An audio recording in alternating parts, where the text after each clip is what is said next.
Bonjour les élèves, bienvenue dans la classe de Madame Laurence et de Monsieur Charles-Étienne. Aujourd'hui, nous allons parler des fractions équivalentes. Mais avant de parler des fractions équivalentes, faisons un petit retour sur les fractions.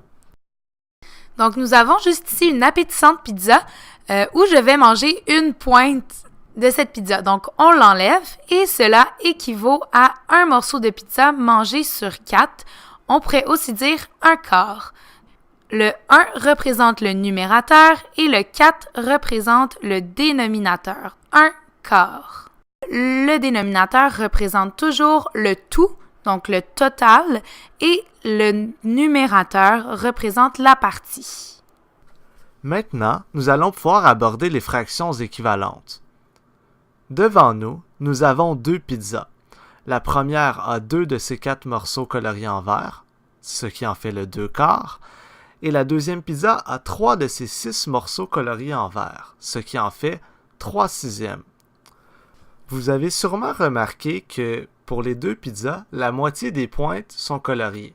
En fait, c'est vrai, pour les deux cas, on pourrait dire que c'est une demi.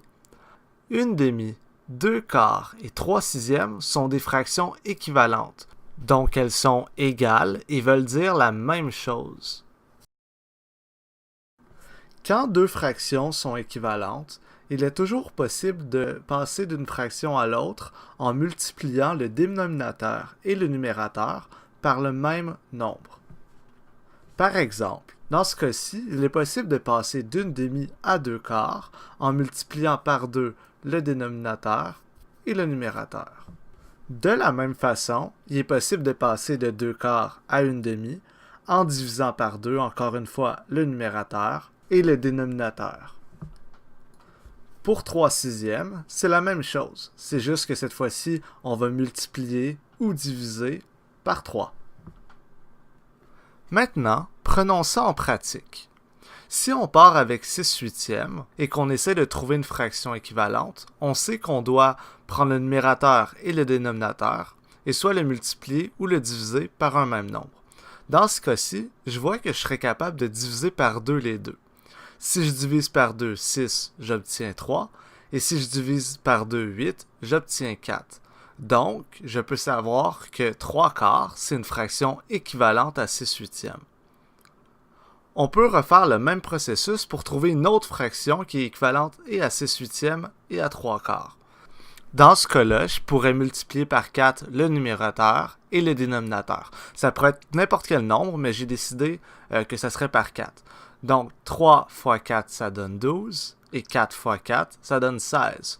Donc, 12 seizièmes est une fraction équivalente à 3 quarts et à 6 huitièmes.